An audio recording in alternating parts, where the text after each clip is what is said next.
Welcome to August 18th, 2022 meeting of the Human Services Advisory Board. I'm calling the meeting to order at 7 p.m. And thank you all for attending. I will now call roll for the record of board members in attendance. Joanne Parsons is here. Mary Earls. Here. Monica Gonzalez. Gloria Quinn. Alfreda Lee. Ruben Garza.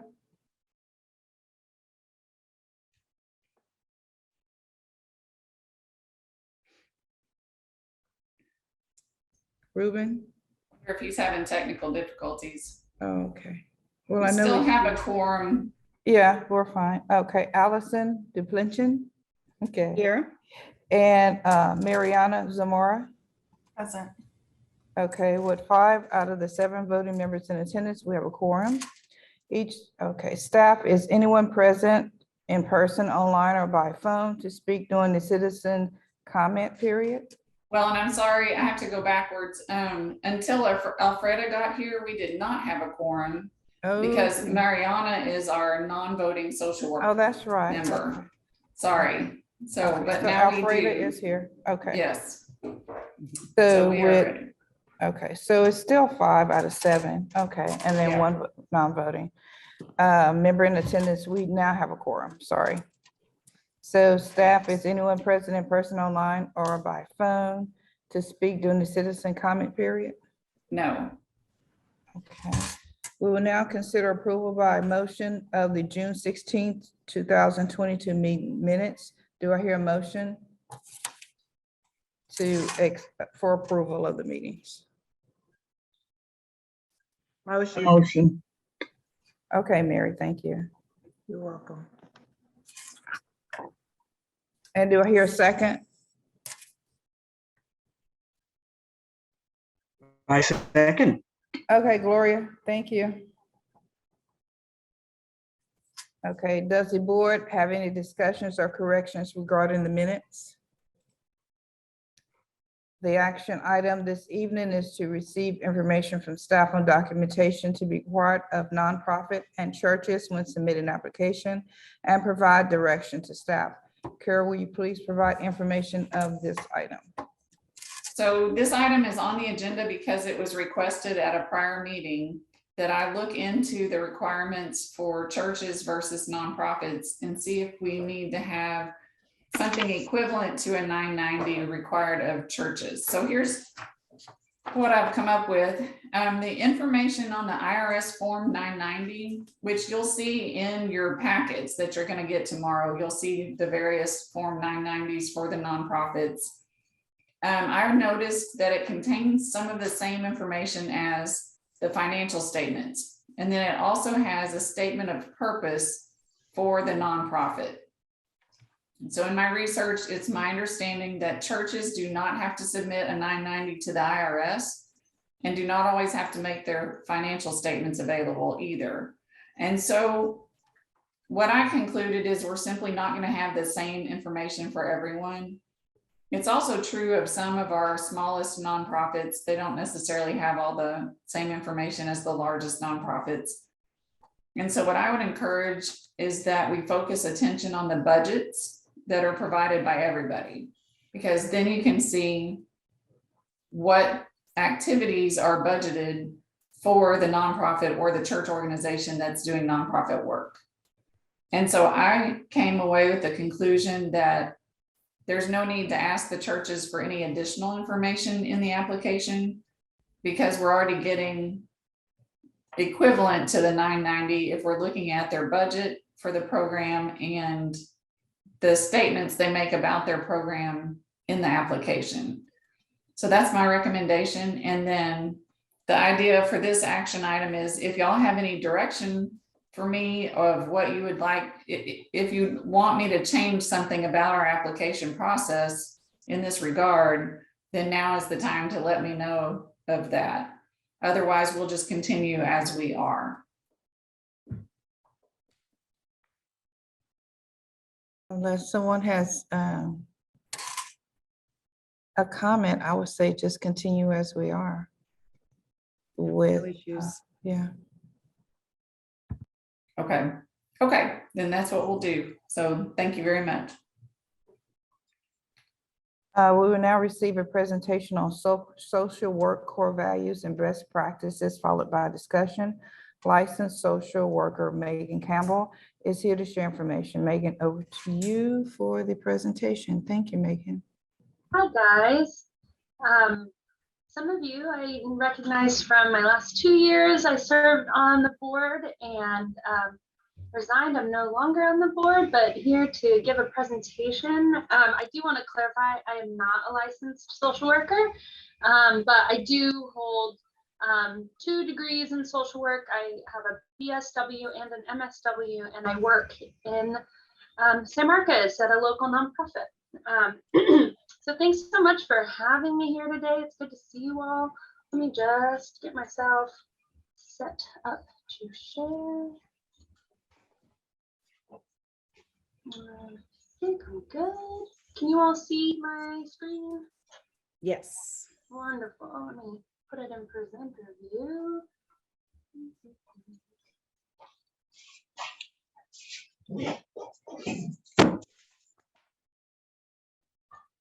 I can remember how to do it. Here we go. Okay. Is the Zoom box blocking y'all's view at all? Sometimes when you share screen, if you've got Zoom open, y'all can see everything. Okay, great.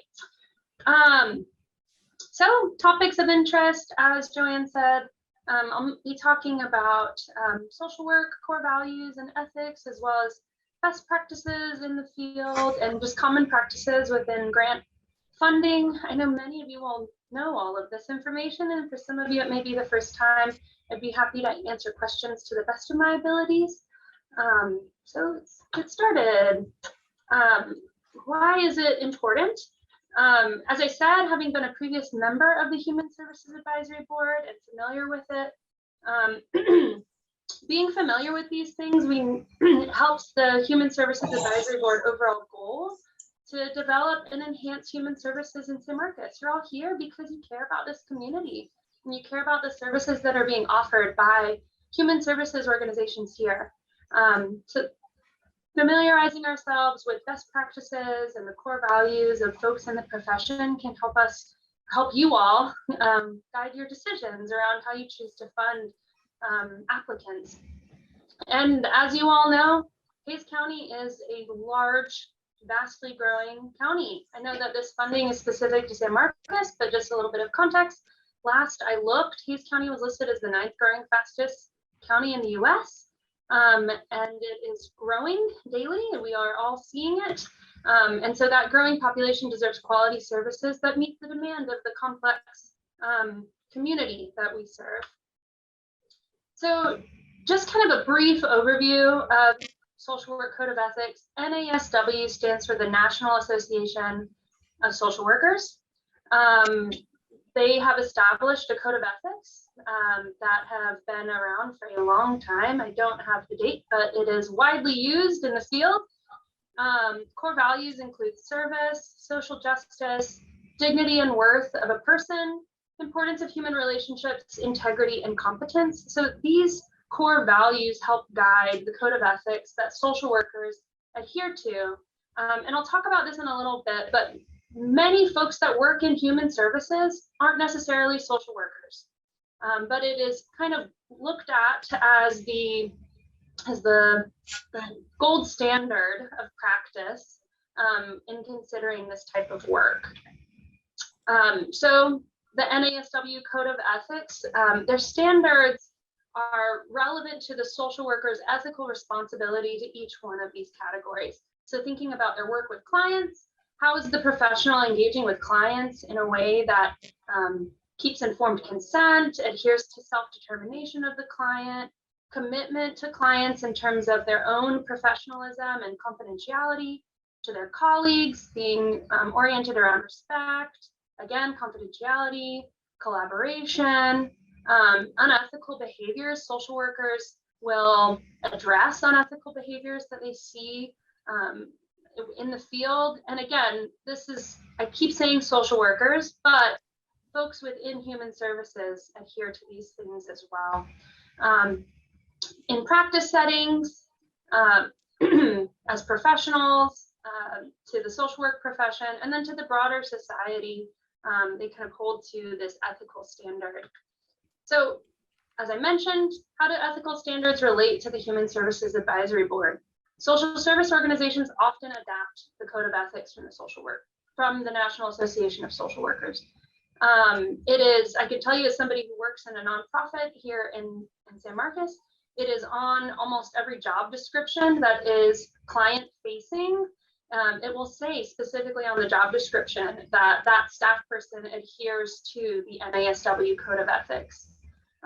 As sort of this, again, the gold standard of the high principles that we expect from our service providers when they interface with clients and with the community.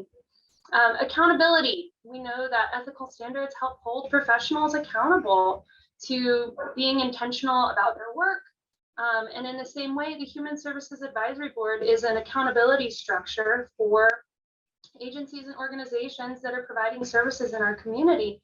The role that you all are playing is one that's extremely important in holding organizations accountable and providing oversight to ensure that money is spent to create a clear impact, but also that clients are receiving high quality services that are delivered ethically and with intention for bettering the lives of citizens.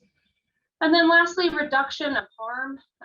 We know that poor quality services that don't adhere to ethical standards can do real harm to vulnerable populations. We know that folks that engage with social service or human service organizations like the ones that this board funds are often in vulnerable situations. So we want to do everything we can to protect those citizens and ensure that they are receiving quality services. And then lastly, just when we talk about reduction of harm, we know that that there's a mistrust for services that citizens or clients can feel if they go to one organization and have a bad experience. There may create a distrust for engaging in social services in another space. So that's another reason why organizations and service workers holding to ethical standards is extremely important so that we don't create that environment of distrust. So what is meant by best practices? Best practice is a preferred technique or approach for achieving a valued outcome. Best practices are identified through measurement of benchmarks, identification of a process that results in better outcomes. It is grounded in research and data. So when we talk about best practices, there's a backing for that within research literature that has established that this is the reason why we go about things in this way when we provide services. Requires that organizations put in place quality data collection systems, quality improvement processes, and methods for looking at that data. This is how organizations continue to improve over time. So best practices for service delivery. This is pretty textbook, so I don't want to get too caught in the minutia, and please feel free to ask questions if you have any. But we're utilizing evidence-based information and models of practice. So within each type of service delivery, you will find that there are evidence-based models that show the best way to go about serving that population or delivering that type of service. And I'll talk about that in a little while. Apply knowledge of human behavior into practice. So folks that work in this field are doing trainings and certifications, often degrees, but not always. And they're using that informed knowledge to apply to their practice. Engaging in policy practice and responding to influential context. Evidence-based models. This is kind of what I was referencing earlier. Why you do the thing you do the way you do it. I often think of evidence-based models as being like a science fair project.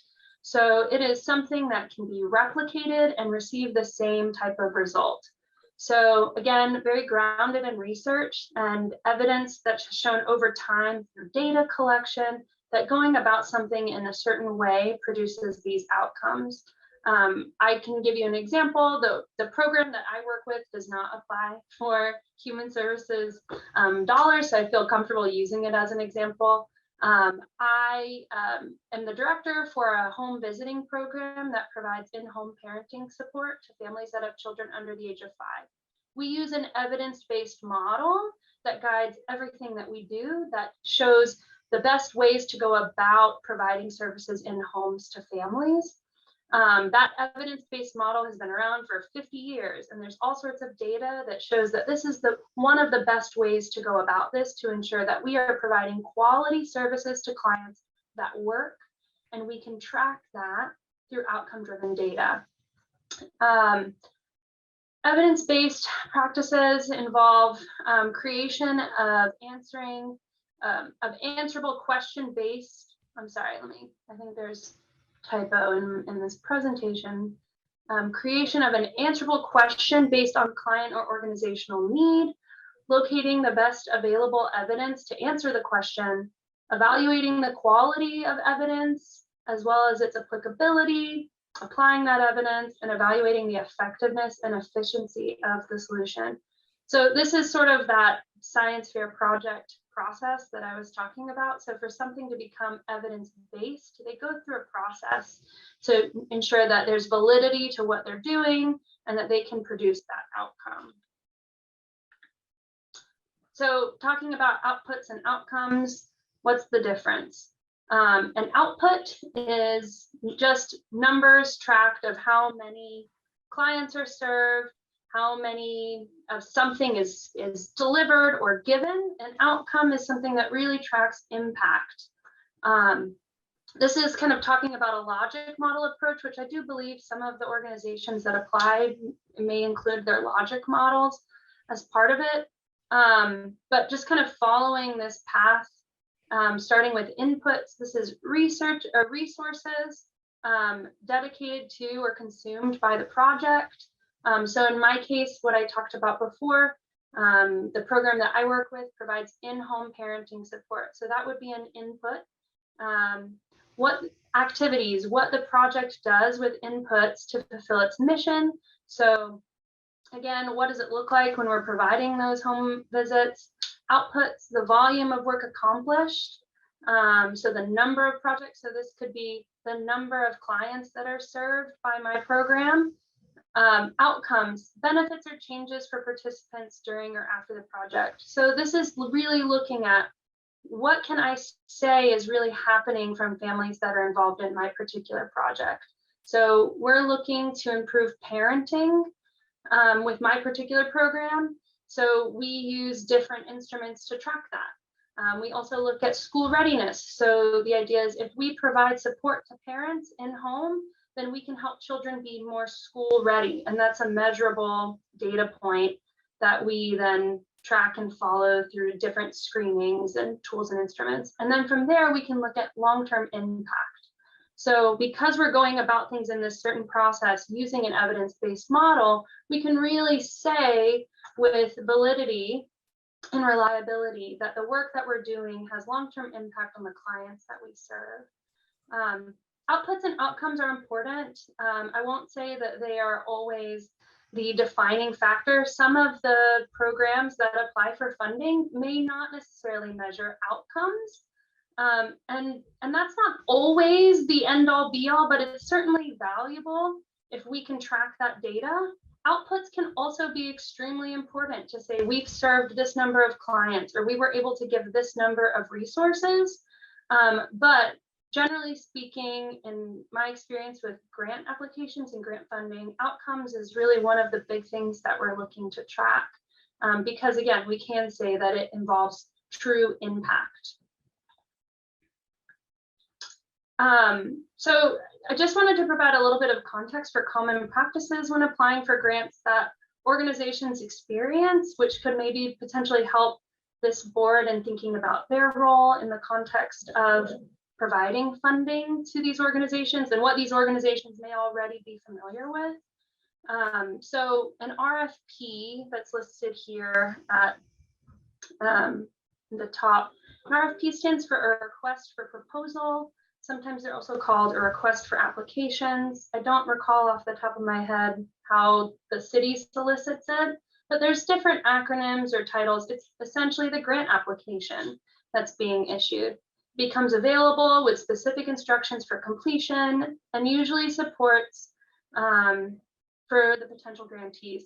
So I believe the city provides like an information session or an opportunity for grantees to reach out and ask questions about funding or protocols related to the funding that the Human Services Advisory Board awards.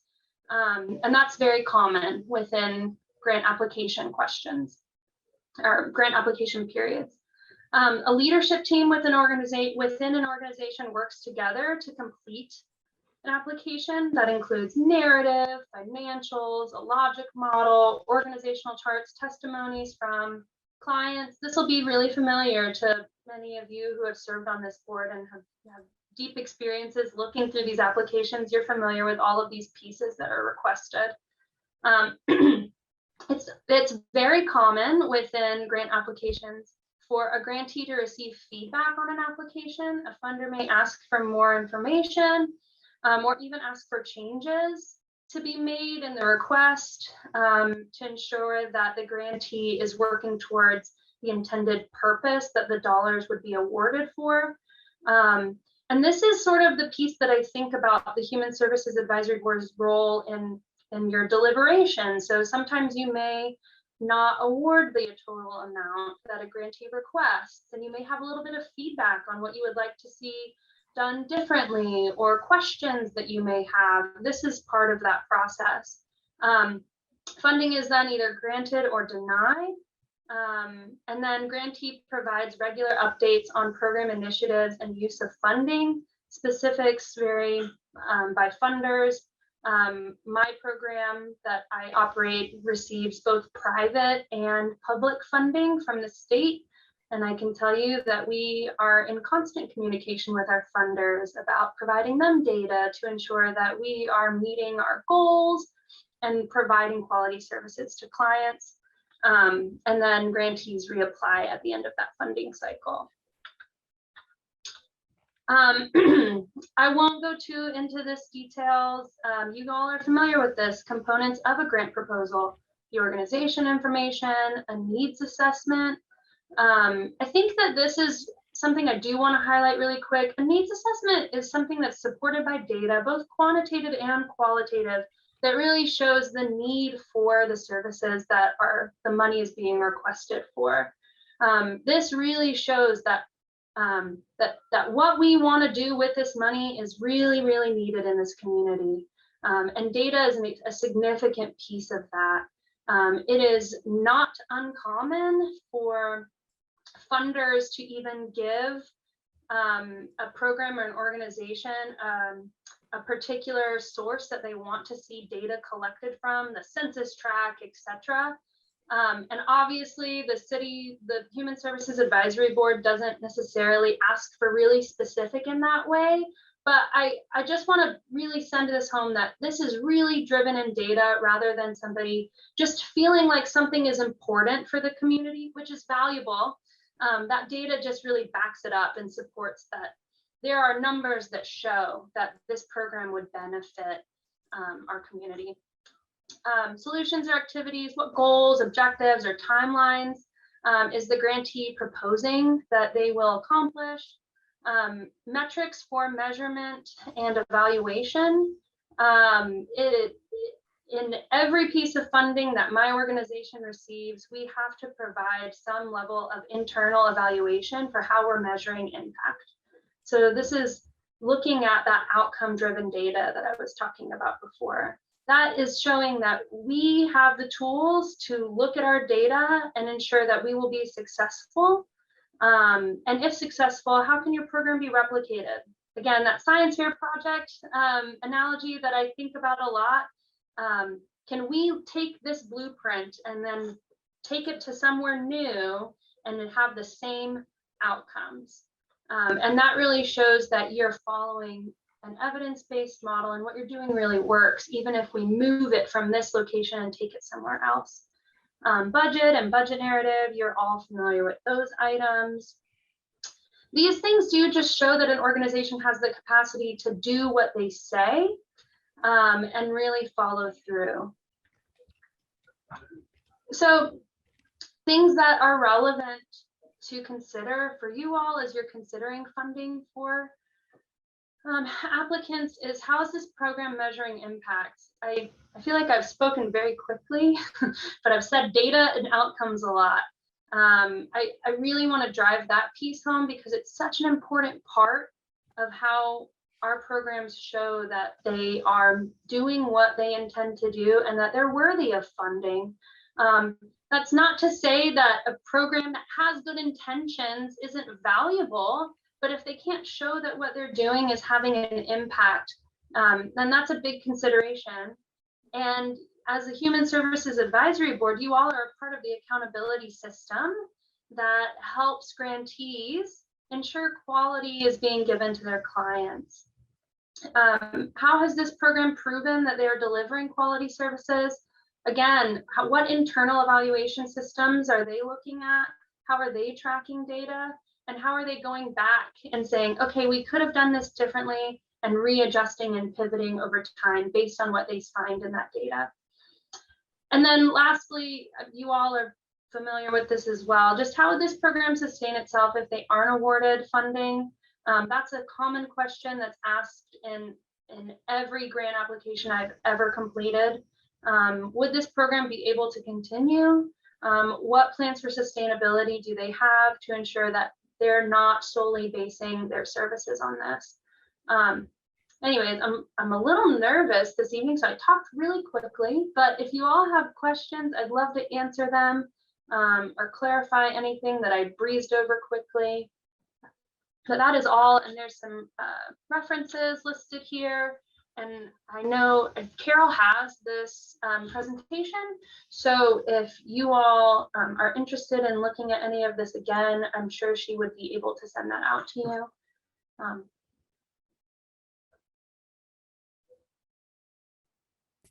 Yeah, I'll go ahead and plan to do that. I'll send the presentation. Yeah, I think that would be helpful.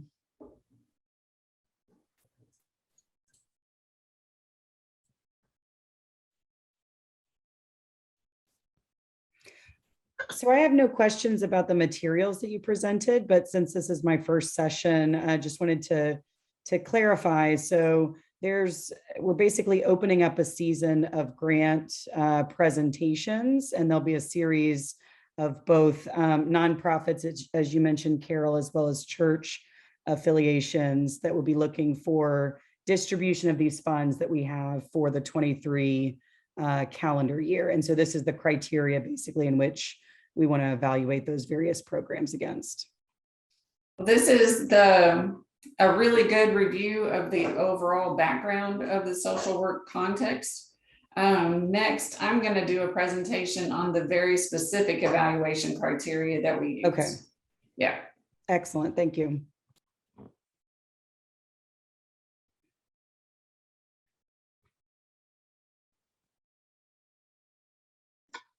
Thank you, Megan. You're welcome. It's good to see your faces again. I feel like I wanted to go over some of that a little bit more, but I just breezed through it this evening. So I think so many familiar faces. Mary, Joanne, Gloria, you guys are all familiar with all these things. I know you'll be able to read the board members as questions come up.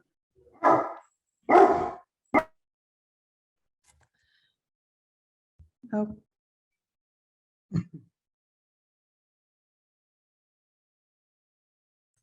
Joanne, you're muted.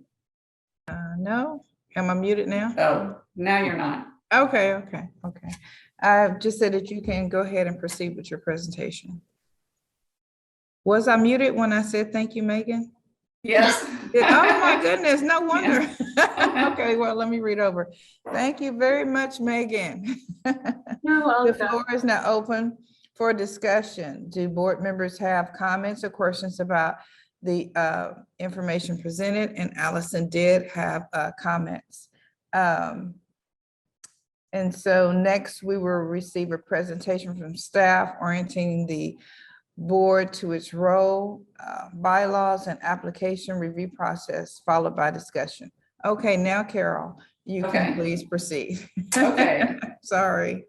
I'll go ahead and share my screen. I'm going to walk you through the packet that you're going to receive tomorrow. Carol, do you need me to stick around? We don't, so thank you so much for your You're so presentation. welcome. I thought it was great. Thank Bye. you. Y'all have a good evening. You too.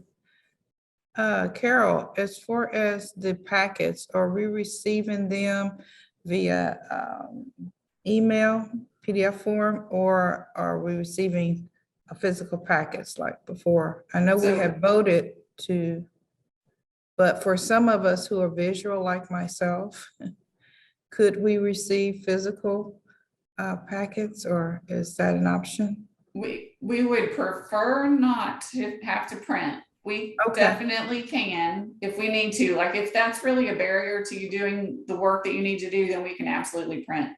What we're gonna bring to you is a thumb drive. And so if you don't mind, if you would try to look at it and just see if it will work for you, and then if it won't, just let us know. And we'll make a binder. So definitely let us know. Let's see, and I think y'all are seeing my screen. So here's the, let me pull this over. Okay, can everybody see this Mhm. little table of contents? Okay, this is the table of contents that will go with the thumb drive, basically. It's gonna have some information about the board, being on the board and so forth. And we'll go through all of these tonight just so you get a little preview. It'll have the application information, just so you have the blank application. It has the applicant workshop presentation in it. It will give you an idea what the applicants have seen. And then it also has the council strategic plan, just because they had asked us, the city council had asked this board to be sure and look at that and give extra points if an application meets part of the strategic plan. We'll go over just briefly the evaluation forms. And then also I'll show you what the agency information will look like in your packet. And we have 35 applications. They total to about, I want to say, I could be wrong, it's over $1 million. I think it's like 1.4 million. And this year we have only 500,000 to give out. And so it's going to be really interesting. I really think the board is going to be making some tough choices. Let's see, let me go to the next thing. In this packet,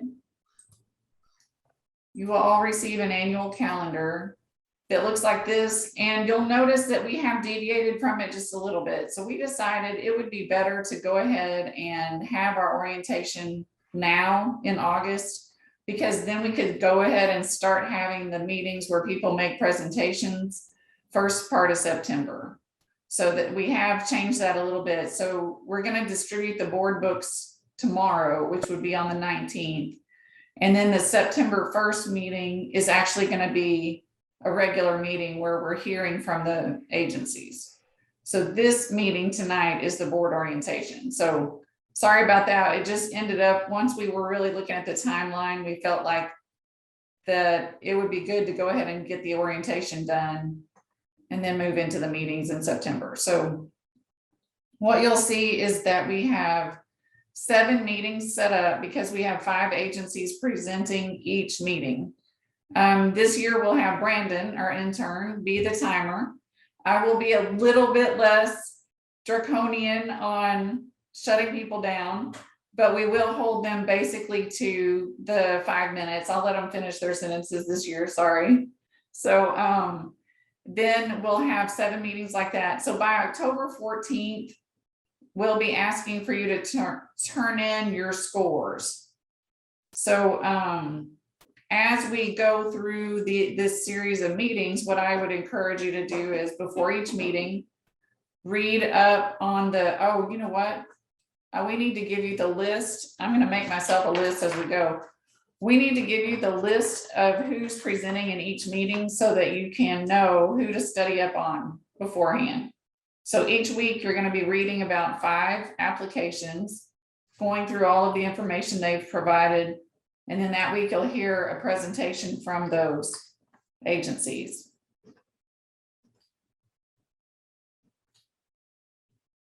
Okay, I'm making myself a note. Okay. So that'll be the format. We'll have discussion after the presentations so that the board can come together and just discuss in any way they want to, what they've heard that evening or how things are going, or previews of decisions that are going to be made, that kind of thing. I think we'll try to work on having maybe more discussion at each meeting, because we will, like the board itself, will be having to make such dramatic decisions over time. So you turn in your scores October 14th. Staff, me in particular, I'll compile the information to see, to show in a table, okay, here's what all the board members said about each application. And last year, what I did was, in order to even out the scoring, we'll show you the scoring process in just a little bit, but in order to even it out, I took quadrants, or like, I did high, medium, and low, basically. So some people scored everybody within the 90s. So their lows were like 90. And some people used the full range of 100. So their lows were like 20. And so I couldn't just average the scores, because that would be all over the place. So I just realized that there's a range that each member of the board had.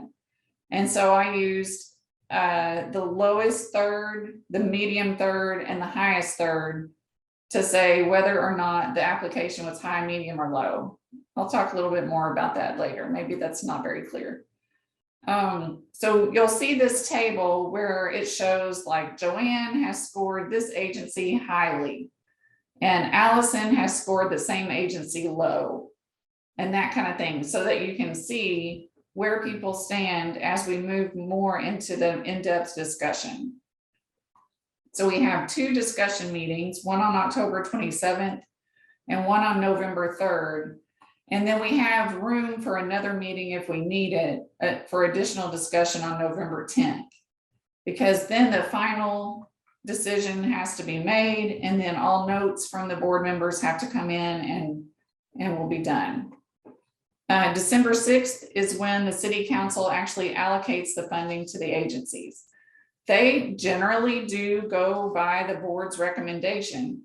The city council has the final decision on who to fund, but this board has a really important role in sorting through all the information and making the recommendation to council. And that generally is what they go with. And then after the council votes on the agencies, then staff works with the agencies to get agreements in place, and we start the whole funding and reporting cycles that go through the next year. So this calendar will be in your packet. And also, by the way, please feel free to interrupt with questions as we go. I have one question. Are all of the meetings typically held by Zoom, or would we be meeting in person for some of these? So last year we did this same format that you see here. The chairperson is in person at the library. So Joanne is sitting at the library. And, oh, and you know what? We haven't even introduced people. Let me do that too, sorry. By state law, the chairperson has to be in person in case the public wants to attend. And so she's in there in a very large room all by herself. And then everybody else attends by Zoom. And we do have new board members, and I'm sorry, I did not think to introduce people. So Joanne Parsons is not new. She is the chair. Her co-chair is Alfreda Lee. She's also on this evening. Mary Earls is a past chair. So this is her 2nd or 3rd round of being a member on the board. Monica Gonzalez and Gloria Quinn are also returning from last year. And so then we have new members, Ruben Garza, is here, and Allison Duplichin. Yes, okay, and then That's so right. we have a full board now, so that's the really good news. And then Mariana Zamora is our non-voting social work member who is there in an advisory capacity. And so what Mariana will do is, if you wish, Mariana, you can go through all of the applications, you can contribute to the discussion and so forth. You won't have a vote, but you are there to give advice, especially if you see something that would be informative about the context of social work or human services and that sort of thing. Okay. Let's go over the board orientation just a little bit. This will also be in your packet, and so it's a lot of text. I won't go through everything, but I do want to mention a couple of things. One is, why does the Human Services Advisory Board exist? So it was established by an ordinance by the City Council, and the duties are listed in the Code of Ordinances. And so I have included in your packet a copy of the bylaws, which are the rules by which we run the meetings, and a copy of the ordinance, which tells you the duties of the board. And I'll show you those in just a minute. The bylaws also provide, let me back up. The bylaws provide a good summary statement of the purpose of the board. So it is responsible for the development and enhancement of human services in San Marcos. That's a pretty broad goal, but it focuses on human services. And then the bylaws also provide the definition of a human services agency. So it's an organization that seeks to improve the quality of their clients' lives by providing, facilitating, or recommending support for an array of basic social, physical health, housing, and mental health services to needy clients in the community. So we do only fund nonprofit organizations. However, a church is a nonprofit organization by its nature, and it can do nonprofit type activities. And so what you notice is this human services agency definition doesn't just restrict it to formally recognized 501c3 exempt organizations, for example. It can be any nonprofit that is doing this work. So who sets the requirements for the applications and the funding? Really, it's the board. Staff has used what we had last year and just rolled it forward. And so we're going to use that. And then I did want to bring up the attendance requirement. If a board member is absent from 3 regular meetings, which we are now having regular meetings, this is our first one, and then there will be September 1st starts the regular meeting cycle. By the Code of Ordinances, they're automatically off the board. Now, we can perhaps vary that. I'm not sure. Hopefully we won't have to deal with that. But just know that your presence at every meeting is important, especially in this case, because that will be the one opportunity to hear from each organization. So there's also information about nonprofits, like to whom can HSAB grant funding. And I would encourage you to read through this just to refamiliarize yourself with the restrictions and then the broad availability of it. And then also, there's a page in here that talks about sort of nonprofit 101. I feel like we got a really good sort of social services 101 tonight from Megan, but this will also give you some information on forming a nonprofit and so forth.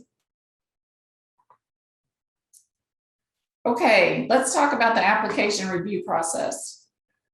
And I'm sorry, this is really small. Let me make it bigger. Okay. 5 agencies are now scheduled for the weekly presentation. They will do a 5-minute presentation followed by a 5-minute question and answer session for y'all. Time limits will be strictly enforced. It is not expected that the board will fund all agencies or even the same agencies as the prior year. So it's really up to y'all. Consider what you think is best for San Marcos based on your knowledge of the community and on what you hear and see. So each week, you'll read the applications that are going to be discussed at the next meeting, and you'll fill out an evaluation scoring sheet and a risk assessment for each one. Feel free to make notes on the sheets as you go. Do know that those notes are public record. So we will be asking you to turn them in at the end of the process. But you feel free to make notes on your sheets. So I included in this some questions to ask ourselves as you're looking at the applications. So does it have a compelling description? How is it going to be measured? What impact is it going to have and on whom? Is it something San Marcos needs? Like, how do I know that? Are they explaining why San Marcos needs this and why it's needed in the way that they provide it? So please do look at these various questions as you're going through the applications. I also mentioned in this, as you read and evaluate, think about what questions you want to ask when they present to the board. Be ready to have questions ready at the end of their presentation. So presentations will not necessarily or not probably repeat the information that's contained in the application. So when Brandon called the agencies to set up their presentation, he let them know there's really no need to repeat what's in the application. You certainly can, but what we're really looking for is examples of the program in action or showing what the funding will accomplish. Give us some examples, paint the picture, make it really clear. Okay, and each week, the board members will have about a half an hour to discuss that week's application and then adjust your scores as you need to and that kind of thing in the background. So we're not seeing your scores until the very end. And so you can work through them at your own pace. Okay, let's keep going. Last year was the first year that the board did not do site visits. We're still in that same mode. Site visits are not really encouraged. What we're trying to do is provide all the board members the same information from the agencies all at the same time. It's a little more efficient, but it also hopefully provides just more direct knowledge. Okay, I think, and then after the board's decision, we already kind of went over that on the calendar. I'll present the board's recommendation to council. Council makes the final decision. So, okay, let's go on to the next document. So in your packet, you'll see that here's the bylaws. And every board in the city has the same exact bylaws. They're about how you run the meeting, basically, except for the parts that are yellow. And so when you read it, you can sort of read it from that perspective of this shows you, here's the duties of the Human Services Advisory Board. It's all in yellow because that's very specific to your board. So here they are, please read it. And then what the board is composed of, 8 members, 7 are voting and 8 is a non-voting member. That's where that requirement comes from, is the bylaws. So it sort of sets up how the board is structured. I also included a copy of the ordinance that has to do with the Human Services Advisory Board so that you can see the real deal. Like, this is where it was established and how it's written. We made a change last year just to say, instead of saying the board will meet once a month, this board doesn't need to meet once a month. It meets a whole lot during the fall. And so it meets as needed to fulfill its duties. And so that's the change that we made. And I showed it in red just so you could see that this change was made. Okay, let me show you the application. This application is the same as last year. let me hide this. Basically, so, but I would encourage all the board members, of course, to read through the whole application just to get an idea before you start reading what's been filled in by the board, by the agencies, get an idea of what we're asking and so forth. So there's all this explanation, and we did not include this for every agency. This is all the same. This is just the instructions for the application. So this is for your information. And then this is the part that you will get for every single agency. You get this page where it says, here's their contact information, here's who they are, and then it goes into some questions about the program. And then there's more questions. And then there's a specific funding questionnaire that tries to break down very specifically what they're doing. We changed something this year. Last year it said most responses should be no more than 75 words per question. And I felt like, and I got some feedback from the agencies that they were having to cut what they were trying to say. And in order to make it really clear to the board what the agency's mission is and what they're trying to do with their program, we changed it to, we kind of went the other way. Be sure and say enough. So hopefully we've gotten some really complete answers this year for y'all to read through to really give you a good solid picture of the agency and its mission and so forth. So continuing on, here's more questions. So you'll familiarize yourself with that. Okay, now let's talk about the evaluation criteria. So in your packet, you have a printable version of this that has space in between each question where you can make notes and so forth. And what you also have is an Excel spreadsheet where I'm asking you to put the score of each agency as you score them. So there's two sheets that you fill out for each agency. One is the evaluation criteria, and you're actually scoring them on specific criteria. So first one is community need and justification. So let's see, let me show you. No, I think we should go with this. Okay, so I know this is a lot of text to read, but I'll just try to explain it to you. Community need and justification of why the program is needed is provides a maximum of 50 points out of 100. So that we're really focused on finding agencies that are doing work and showing us that it's really needed in San Marcos. Please note that proposed projects that address a city council initiative, let's look at those. Hang on. City council strategic initiatives page looks like this.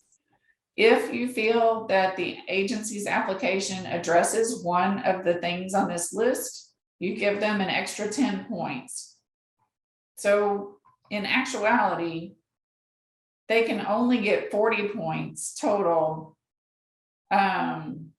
unless they meet a city council strategic initiative, in which case they can get the maximum of 50. Let me know if you have any questions as we go through this.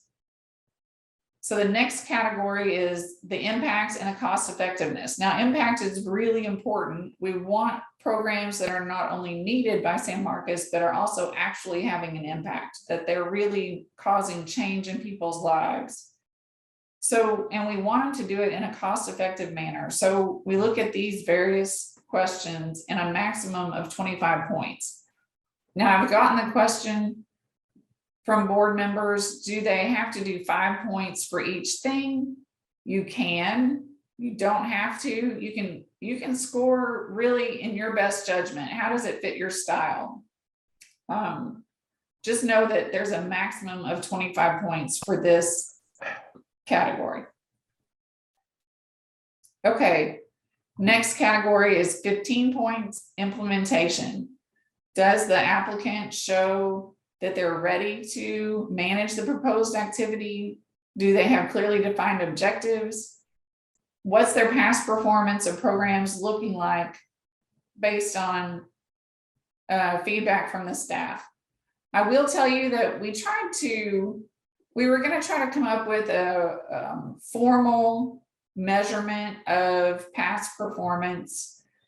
And we really weren't able to this year. We feel like almost every agency has struggled a little bit with the change in the requirements. And so we really couldn't judge any of them because they are all now turning in quarterly reports that make sense and that address our needs and that have the right information. And they're all now turning in receipts and information that backs up documentation for payment requests. But almost nobody started at that point. It's just been a really big transition to turning in quarterly reports and turning in reimbursement receipts. So that's kind of our broad summary of where everyone stands. We don't have a measurement of these agencies are doing better than those because everybody was in transition this year. Okay, finally, community support, a maximum of 10 points. Did they have up to a minimum of 3 and a maximum of 5 letters of reference? Does it seem like volunteers are very active and that the board members are very active and so forth? So that's a maximum of 10 points. Does anyone have questions about the evaluation criteria? I do have one question, I guess, just to clarify. I can always go back and look it up. But if they are asking for a salaried position to be funded, and that salaried position was funded last year, didn't we come up with something that said that we would only fund a salaried position for 1 year?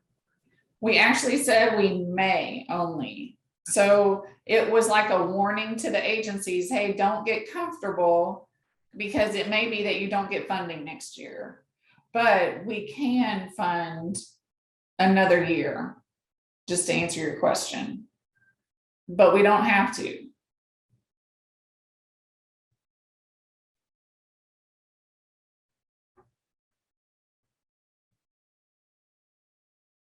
And I don't know, I'm gonna show, it looked like Ruben was trying to talk, but I'm not hearing him, so. I'm just breathing heavy. Okay. I'll Okay, so mute. you're there. I'll mute. Okay, got it. Okay, thanks. And Ruben, right now we're in a presentation, so it doesn't matter, but I do want to make sure all the new board members know that in order to be counted present at a meeting, you have to be on video. So I'll So, have to get a camera for the next meeting. okay, that'll be great. Nobody warned me. I didn't, I'm so sorry. Yeah, I didn't even think about bringing that up. So am I counted present for this meeting or am I not? Because if I'm not, I'm gonna get off. No, we'll make some notes that your technology, just wasn't working, but we'll count you present. All right, thank you. Thank you. Okay, we will now look at program risk assessment. So this is the other sheet that you'll fill out. It is not as big a deal as the first one. You're mainly looking to see if a program, if you think it's a high risk program, moderate or low. And by risk, we mean if we're putting money into this program, is there a risk that it's not going to happen or that somehow they won't achieve their goals? Because then our money has been wasted. So that's what we mean by risk.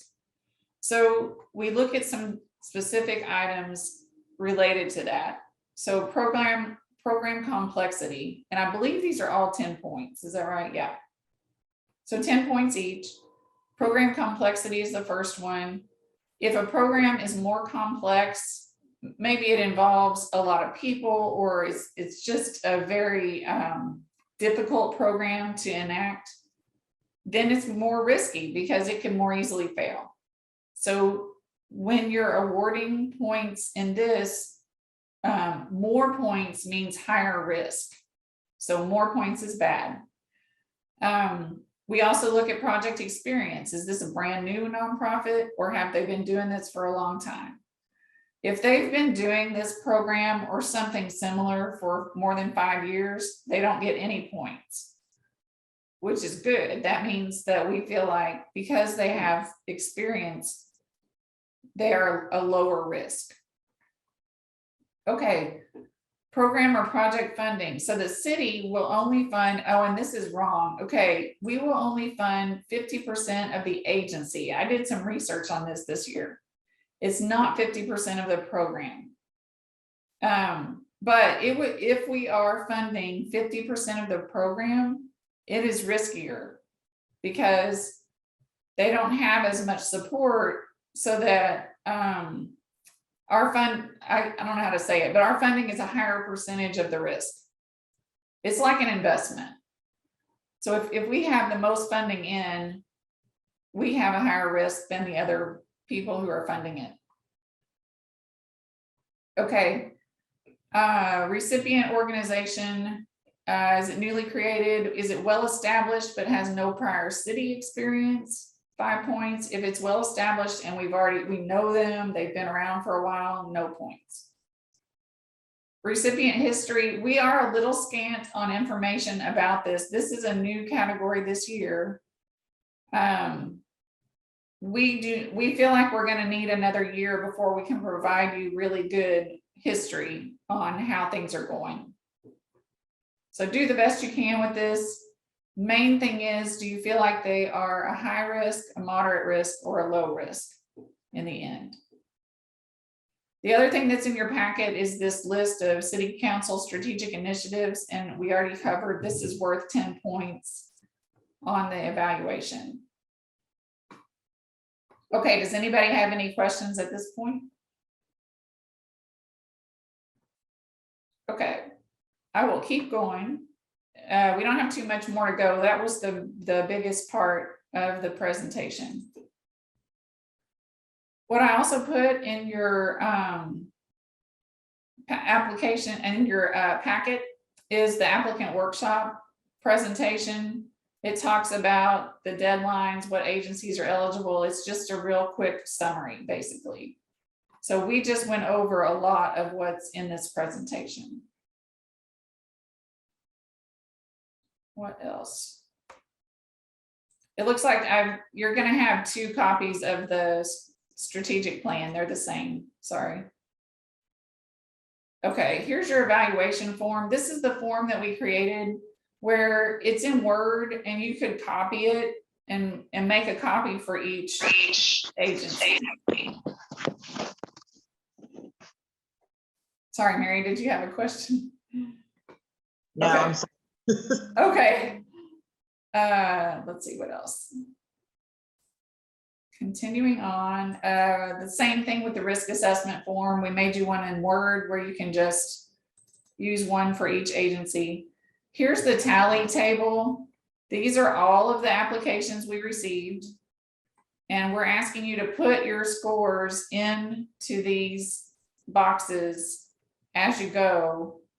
And remember that we will give you the list of who's going to be presenting each meeting so that you can do 5 a week. And I would encourage you to score them and everything before the meeting and then work on your scores, maybe change it or modify it based on what's in the presentation so that you can have a clear thinking about the organization before the meeting.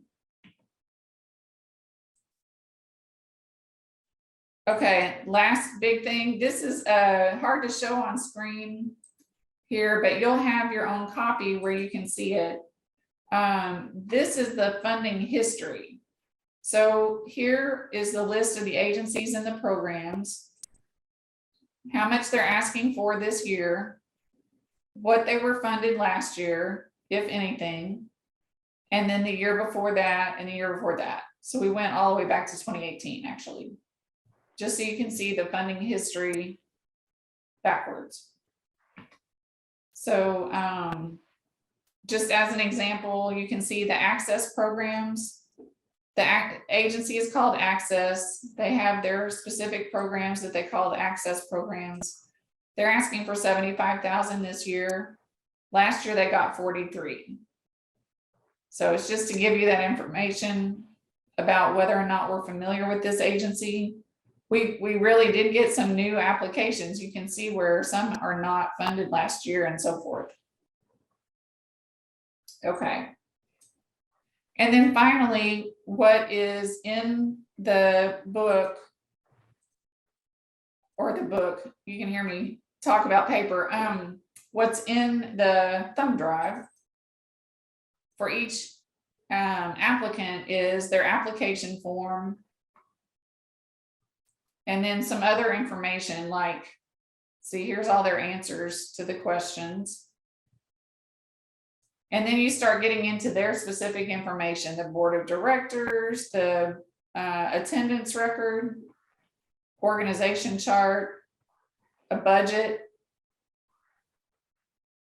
And then they have provided their financial statement and so forth. And here's the request. So you should have basically the same information, similar to what you see here for each organization. And that concludes my presentation. So I'll stop sharing my screen, but I'm happy to answer any questions.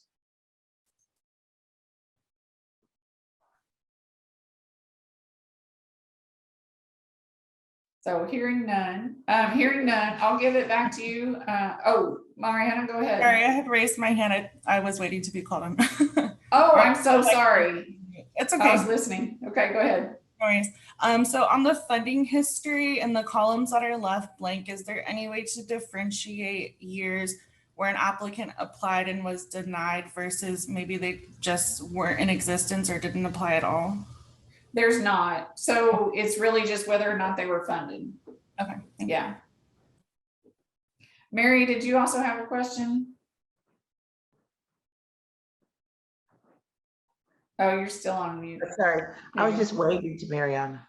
Oh. Okay. Okay, Joanne, back to you. Okay. Okay, am I muted? No? No. Okay, thank you very much, Carol. The floor is now open for discussion. Do any board members have any comments or questions about the information presented? The I next have one item, question. okay. Okay. I'm sorry, Mary. Did I interrupt you? No, go ahead. Okay. Is the application process over? In Yes. other words, everybody had to have turned it in.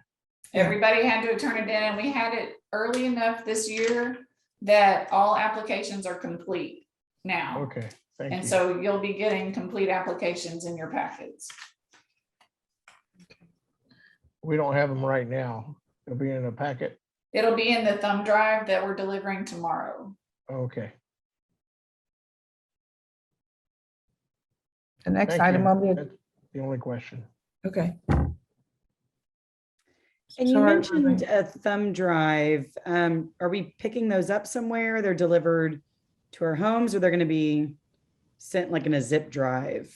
So you're welcome to, they're actually physical thumb drives because that seemed easiest. And so we're planning on driving them around and just leaving them on your doorstep or knocking on your Okay. door and seeing if you're there. If that doesn't work for somebody, let us know. Like, you can call me and let me know, and then we'll arrange for some other way to get it to you. Okay, great. Thank I'm you. not at home. You can leave it in my mailbox. Okay. Okay. Yes. And personally, I live in an apartment complex, so I would prefer it not to be left just in case someone takes it. Okay. So I'll call you tomorrow and we'll figure out some way to get it to you. Okay. And I did have another question. So for the timeline that you shared with us, I noticed that when you were kind of discussing the process, you shared after agencies present, we have an opportunity to like revisit our scores and modify them as needed, like within the week. But on the timeline, I noticed there's a meeting the day before our stuff is due. So on that last meeting before things are due, is that when agencies are presenting? And so will they just have to be quickly turned around? Right. So what I was picturing when I did that, so hopefully this works for y'all, is that you would have scored everybody before the meeting. And then during the presentation, you could adjust it as needed Okay. or right after the meeting. And so that's what I was picturing, because then the next day you might start on your homework for the next meeting. Mhm. That's how I had it in my head. Okay, thank you.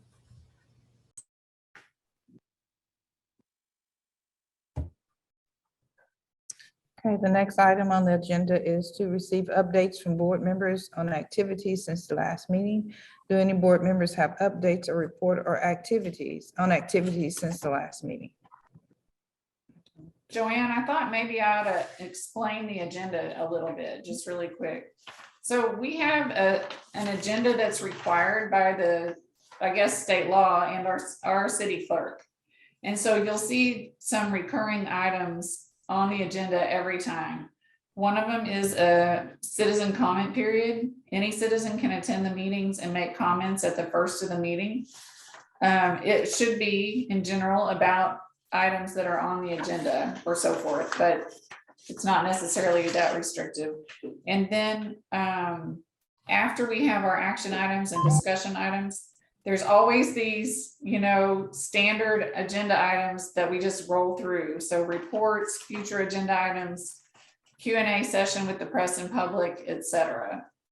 So just so you know, that's why they're on there. So Joanne does a fine job of just kind of like waiting to see if anybody's going to participate, and then we just keep going. Carol, did the new people receive the presentation on the Texas Open Meeting Act? No, and I can send that to everybody. Please again. do. Yeah, it was a good presentation. It's It pretty was. long, but it really does help you know, like, why is this on the agenda, or why am I supposed to be on camera or whatever. So I'll send you that presentation as well. Okay, thank you. I think that would help. I was going to wait. I did have a question about that. Carol, do you need us to send you the certificates for the Open Meeting Act or Public Information Act? So we do have, so it's a little unusual because y'all were just approved on Tuesday and then our orientation was Thursday. But the new people do have to sign some forms. And so I'm gonna have to get with each of you about that. We just hadn't had time, like literally, to get those from the city clerk. But yes, that's a good question.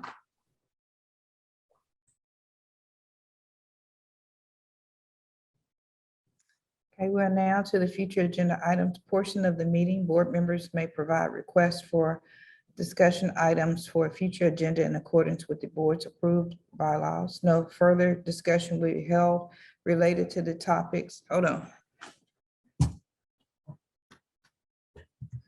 Okay, the lights back on. No further discussion will be held related to topics proposed until they are posted on a future agenda in accordance with the Texas Open Meeting Act. Do any board members have requests for future agenda items?